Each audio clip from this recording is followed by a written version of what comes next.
లేదు పీపీపీ విధానం వల్ల నిజంగా ప్రజలకు అంత అన్యాయం జరిగిపోతుంది అని భావించినప్పుడు అందులో ఉన్నటువంటి అంశాలను వాటి మీద చర్చించుంటే బాగుండేది. అంతేగాని అరెస్ట్ చేస్తాం, వస్తే మీ సంగతి చెప్తాం అని చెప్పేసి బెదిరించడం వల్ల ఆంధ్రప్రదేశ్కి ఇన్వెస్ట్ చేసేటటువంటి వాళ్ళు కావచ్చు, అలాగే ఈ మెడికల్ కాలేజీని తీసుకునేటటువంటి వాళ్ళు కావచ్చు. గతంలో కూడా మనం చూసాం, జగన్మోహన్ రెడ్డి గారు కేసులు పెడుతున్నారని చెప్పేసి పోలీసులను బెదిరించారు. అలాగే తాజాగా పీపీపీ మోడ్లో మెడికల్ కాలేజీ టెండర్లు వేస్తే వాళ్ళని అరెస్ట్ చేస్తాము అధికారంలోకి వస్తాయని చెప్పేసి వాళ్ళని బెదిరిస్తున్నారు. సో ఈ బెదిరింపుల పర్వం అనేది ఆంధ్రప్రదేశ్ అభివృద్ధికి విఘాతం కలుగుతుందేమో అనేటటువంటి అనుమానాలు అయితే వ్యక్తమవుతూ ఉన్నటువంటి పరిస్థితి. సో ఓవరాల్గా చూస్తే ఇది వాళ్ళ హాట్ టాపిక్. ఈ హాట్ టాపిక్లో మనతోటి పార్టిసిపేట్ చేసేందుకు జనసేన నాయకులు కాజా సుజాత గారు, అలాగే వైఎస్ఆర్ కాంగ్రెస్ పార్టీ రాష్ట్ర అధికార ప్రతినిధి రేగిడి లక్ష్మణరావు గారు, టీడీపీ రాష్ట్ర అధికార ప్రతినిధి బండారు వంశీకృష్ణ గారు, ఎనలిస్ట్ కృష్ణాంజనేయులు గారు. కృష్ణాంజనేయులు గారు, గుడ్ మార్నింగ్. ఏంటి అసలు ఈ వార్నింగ్లు ఏంటి, ఈ హెచ్చరికలు ఏంటి, ఒకరికొకరు భారీ ఎత్తున తీవ్ర స్థాయిలో మాటల యుద్ధం ఏంటి, మేము అధికారంలోకి వస్తే అరెస్ట్ చేస్తామని చెప్పేసి జగన్మోహన్ రెడ్డి అన్నప్పటి నుంచి కూడా అటు పవన్ కళ్యాణ్ కావచ్చు, అలాగే నారా లోకేష్ కావచ్చు, సో ఇద్దరు కూడా తీవ్ర స్థాయిలో ఆగ్రహం వ్యక్తం చేస్తున్నటువంటి సిచ్యువేషన్. సో ఎలా చూడొచ్చంటారు? రాజు గారు నమస్తే. ప్యానల్ మెంబర్స్ అందరికి కూడా నమస్కారము. మాజీ ముఖ్యమంత్రి వైఎస్ జగన్మోహన్ రెడ్డి ఆయన పీపీపీకి వ్యతిరేకంగా మాట్లాడినటువంటి మాటలు, అదేవిధంగా గవర్నర్కి రిప్రజెంటేషన్ ఇచ్చిన తర్వాత ఎవరైతే పారిశ్రామికవేత్తలను ఉద్దేశించి వాళ్ళని బెదిరించేటువంటి విధంగా హెచ్చరికలు చేయటం, అరెస్టులు చేస్తామని మాట్లాడటం, ఇవన్నీ కూడా అతను సైకలాజికల్ మైండ్ గేమ్ ఆడుతున్నాడు. తాను ఎప్పుడో అధికారంలోకి వస్తే అరెస్ట్ చేస్తానని బెదిరించడం వ్యవహారం ఇదంతా కూడా ఇది అధికార పక్షాన్ని బెదిరించడం, అదేవిధంగా తన కేడర్ను కూడా ఎంతో కొంత మనం రేపొద్దున అధికారంలోకి వస్తున్నాం అనేటువంటి విధంగా చెప్పేటువంటి ప్రయత్నం. జగన్మోహన్ రెడ్డి అధికారంలో ఉన్నప్పుడు ఏం చేశాడు, చేసింది ఏమిటి అని అంటే ఈ ఆంధ్రప్రదేశ్కి పెట్టుబడులు తీసుకొచ్చేటువంటి విషయంలో కానీ, పరిశ్రమలు తీసుకొచ్చేటువంటి విషయంలో కానీ ఆయన చేసినటువంటి ప్రయత్నమే లేదు. కొన్ని చోట్ల సమ్మిట్లు పెట్టాడు, అదంతా కూడా కేవలం ఆర్భాటంగా మాత్రమే జరిగినటువంటి పరిస్థితి. ఉన్నటువంటి పరిశ్రమలు పారిపోయేటువంటి విధంగా చేశారు. ఇప్పుడు జాకీ దగ్గర నుంచి, అమర్ రాజా దగ్గర నుంచి అనేక పరిశ్రమలు పారిపోయినటువంటి పరిస్థితి. అంతకుముందు జరిగినటువంటి ఒప్పందాలు కూడా ఏవి కూడా గ్రౌండ్ కాకుండా ఇబ్బందులకు గురైనటువంటి పరిస్థితి ఉంది. పారిశ్రామికవేత్తలు ఆంధ్రప్రదేశ్ వైపే చూడలేదు, ఆయనకు అభివృద్ధి పట్టలేదు ఆ రోజున. మరి ఇప్పుడు ఎంతో కొంత అభివృద్ధికి సంబంధించినటువంటి విషయాల్లో ఇప్పుడు జాతీయ అంతర్జాతీయ స్థాయిలో ఉన్నటువంటి పారిశ్రామికవేత్తలందరినీ ఇక్కడ తీసుకొచ్చేటువంటి ప్రయత్నాలు ఇటువైపు చంద్రబాబు నుంచి, నారా లోకేష్ నుంచి ఒక సీరియస్గా ప్రయత్నాలు చేయటము, ఆ విధంగా కొన్ని ఒప్పందాలు జరగటము, ఇప్పుడు డేటా సెంటర్ దగ్గర నుంచి మిగతా విషయాలు ఏవైతే ఉన్నాయో ఇవన్నీ కూడా ఒప్పందాలు, వాటికి అనుగుణంగా అవి గ్రౌండ్ అయ్యేటువంటి విధంగా ఆంధ్రప్రదేశ్ ప్రభుత్వం ప్రయత్నం చేస్తుంది. కూటమి ఒక హామీ ఇచ్చింది ఎన్నికలకు ముందు, ఎన్నికల తర్వాత కూడా అందుకు అనుగుణంగా ప్రయత్నం చేస్తుంది. ఈ 5 సంవత్సరాల్లో 20 లక్షల ఉద్యోగ ఉపాధి అవకాశాల కల్పన అనేటువంటిది తమ లక్ష్యం అనేటువంటి విధంగా నారా లోకేష్ కూడా అనేక సందర్భాల్లో చెప్పినటువంటి పరిస్థితి ఉంది. ఇప్పుడు అందుకు అనుగుణంగా ఒక ప్రయత్నం అయితే జరుగుతుంది. మరి దాన్ని ఇప్పుడు ఈ ప్రభుత్వ హయాంలో ఈ విధమైనటువంటి ప్రయత్నం జరుగుతుంది కాబట్టి పారిశ్రామికవేత్తలు రాకుండా ఉండాలంటే, అడ్డుకోవాలంటే ఈ విధమైనటువంటి బెదిరింపులకు దిగేటువంటి ధోరణికి ప్రతిపక్ష నాయకుడు వచ్చాడు. ఇక్కడ ప్రతిపక్ష నేత అర్థం చేసుకోవాల్సినటువంటి అంశం ఏంటంటే అతను మాట్లాడేటువంటి తీరు అంతా కూడా అసంబద్ధమైనటువంటిది అనేటువంటిది, చట్ట వ్యతిరేకమైనటువంటిది చాలా స్పష్టమైనటువంటి అంశం. ఎందుకు అని అంటే పీపీపీ అనేటువంటి ఈ విధానము జాతీయ స్థాయిలో అటు కేంద్ర ప్రభుత్వము, అన్ని రాష్ట్రాలు అమలు చేస్తున్నటువంటి విధానం. ఇది కోర్టులు కూడా ఈ విధానాన్ని అంగీకరించినటువంటి పరిస్థితి ఉంది.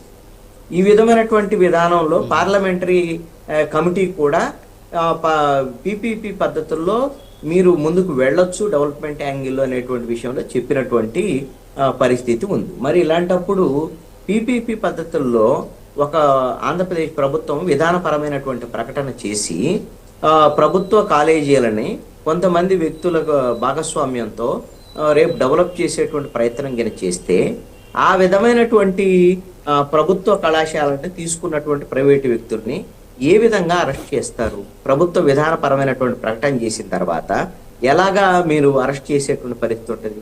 ఇది చట్ట వ్యతిరేకమైనటువంటి ప్రకటన కదా. ఈ విధమైనటువంటి కేవలము నేను లెగిస్తే మనిషిని కాదు అనేటువంటి విధంగా జగన్మోహన్ రెడ్డి ఈ విధమైనటువంటి వ్యాఖ్యలు చేయటం తప్ప ఇంకొకటి కానే కాదు. అయితే జగన్మోహన్ రెడ్డి ఈ విధమైనటువంటి వ్యాఖ్యలు చేశారు.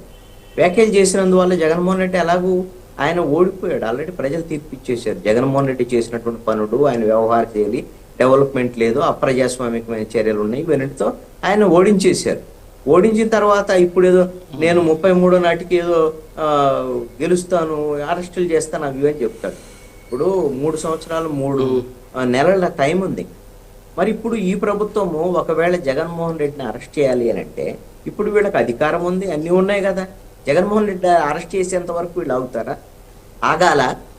అంటే ఇక్కడ ఒకటి సార్, అంటే జగన్మోహన్ రెడ్డి గారు అనేక సందర్భాల్లో, అంటే గతంలో కూడా నారా లోకేష్ కొన్ని సందర్భాల్లో మాట్లాడాడు, జగన్మోహన్ రెడ్డి అధికారంలోకి రాడు అని చెబితేనే మేము పెట్టుబడులు పెడతామని చెప్పేసి కొంతమంది ఇన్వెస్టర్లు అంటున్నారు అని చెప్పేసి గతంలో కూడా మనం చూసాం.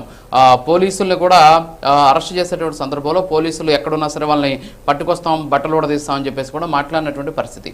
సో ఇలాంటి మాటలు ఎంతవరకు కరెక్ట్? ఒకటి. రెండోది, రాష్ట్రానికి ఏమన్నా ఇబ్బంది తలెత్తేటటువంటి అవకాశంలో ఇన్వెస్టర్లు ఏమన్నా ఈ మాటలు భయపడే ఛాన్సెస్ ఉన్నాయా? ఒకటండి, ఇలాంటి మాటలకు భయపడేటువంటి అవకాశం లేదు. ఇతను జగన్మోహన్ రెడ్డి మళ్ళీ అధికారంలోకి వస్తాడా రాడా అనేటువంటి విషయాన్ని నిర్ణయించేటువంటి వాళ్ళు ప్రజలు. కాబట్టి ఇలాంటి మాటలకి బెదిరిపోతారు అనేటువంటి పరిస్థితి అయితే ఉండదు. ఒకటి ఏంటి అంటే, ప్రతి 5 ఏళ్లకు ఒకసారి ఎన్నికలు జరిగిన సమయంలో ప్రభుత్వాలు మారేటువంటి పరిస్థితి కూడా ఉండొచ్చు. విధానపరమైనటువంటి నిర్ణయాలు జరిగిన తర్వాత ఆ విధమైనటువంటి నిర్ణయాలని, అగ్రిమెంటుల్ని రద్దు చేసేటువంటి అధికారం ప్రభుత్వాలకు కూడా ఉండదు. ఆ విషయం పారిశ్రామికవేత్తలకు బాగా తెలుసు. అంతే తప్ప భయపడి ఆగిపోయేటువంటి పరిస్థితి ఉండదు. వాళ్ళకి ఎక్కడ ఉపయోగం ఉంటుంది, ఎక్కడ ప్రభుత్వాలు సహకరిస్తాయి, వాళ్ళకి ఎక్కడ లాభం వస్తుంది అనేటువంటి చోట్ల పెట్టుబడులు పెట్టేదానికి అవకాశం ఉంటుంది. అయితే ఇక్కడ జగన్మోహన్ రెడ్డి మాట్లాడినటువంటి మాటలకి రెస్పాండ్ అయ్యి, లేకపోతే జగన్మోహన్ రెడ్డి అలా మాట్లాడాడు కాబట్టి మనం కూడా మాట్లాడాలి అనేటువంటి విధంగా నారా లోకేష్ కానీ లేకపోతే పవన్ కళ్యాణ్ కానీ వీళ్ళు మాట్లాడేటువంటి మాటలు ఖచ్చితంగా తప్పు. ఎందుకు అని అంటే, మీకు ఆల్రెడీ అధికారం ఉంది. జగన్మోహన్ రెడ్డి కంటే అధికారం లేదు. ఏదో వస్తే నేను ఏదో చేస్తాననేటువంటిది ఏది పడితే మాట్లాడతాడు. మీరెందుకు మాట్లాడటం? అవసరం ఏముందని నేను అడుగుతున్నాను. జగన్మోహన్ రెడ్డి ఆ రోజు మాట్లాడాడు, నన్ను ఎవరో ఏం పీకలేరు అనేటువంటి విధంగా విన్యాసాలు ఇవన్నీ కూడా చేశాడు. మరి జనం పీకేశారు కదా, మొత్తం పీకేసి 11 సీట్లు పెట్టేసి పరిస్థితి. ఇప్పుడు అదే భాషని నారా లోకేష్ మాట్లాడుతున్నాడు. నువ్వేం పీకావు ఆ రోజున? నువ్వేం ఆ భాష రెడ్ బుక్ లో 3 పేజీలు అయిపోయినాయి, మిగతా పేజీలు తెరవద్దని నేను ఎవరని చెప్పారా? ఇక్కడ చట్టబద్ధంగా మేము చర్యలు తీసుకుంటామని రెడ్ బుక్ కు సంబంధించినటువంటి వ్యవహారం చెప్పారు. మీరు చట్టబద్ధంగా చర్యలు తీసుకోవడానికి మీ దగ్గర అధికారం ఉంది, పోలీసులు ఉన్నారు, చర్యలు తీసుకోండి.